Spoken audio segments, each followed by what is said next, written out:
Hello, thank you for joining us today for our second mini presentation. We hope you've had the opportunity to check out our first video on the different types of seizures. Now it's time to talk about some seizure first aid. The goal of seizure first aid is not to stop the seizure, but to prevent injury. You can't stop a seizure, so you have to let it take its course. With seizures that have a lower risk of injury, such as absence seizures or simple partial seizures, first aid is generally not necessary. So offer some emotional support and reassurance afterwards. If the person is having a cluster of absence seizures, remove them from any activities that may pose risk of injury, such as swimming. Seeing a tonic-clonic seizure, especially for the first time, can be alarming. The most important thing to do is stay calm and keep track of time. Because of the intensity of the situation, seizures can feel a lot longer than they actually are. So it is very important to time the seizure so that you know when you may need higher medical assistance. The priority is to keep them safe. If the person drops to the floor, try to break their fall by easing them to the floor. Do not try to catch their full weight, as you could hurt yourself.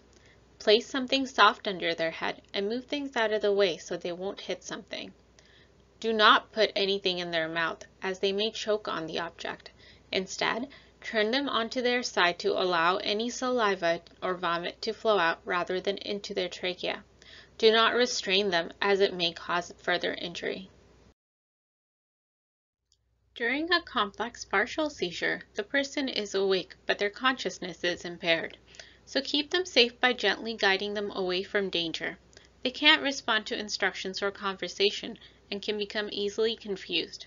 So it's very important to remain calm and speak in reassuring tones.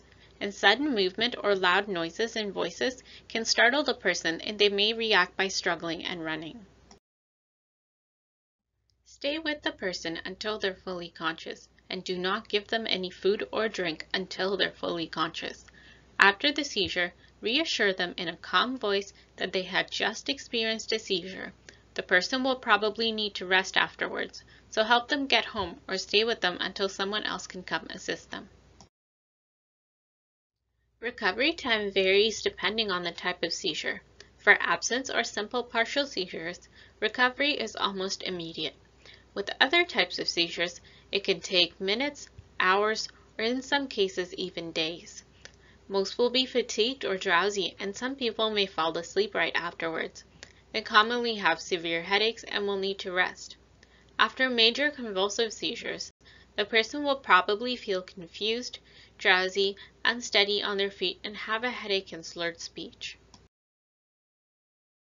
An ambulance does not need to be called in most cases. If the seizure does last more than 5 minutes or repeats without a full recovery, it's referred to as status epilepticus, which is a medical emergency, and 911 or an ambulance should be called.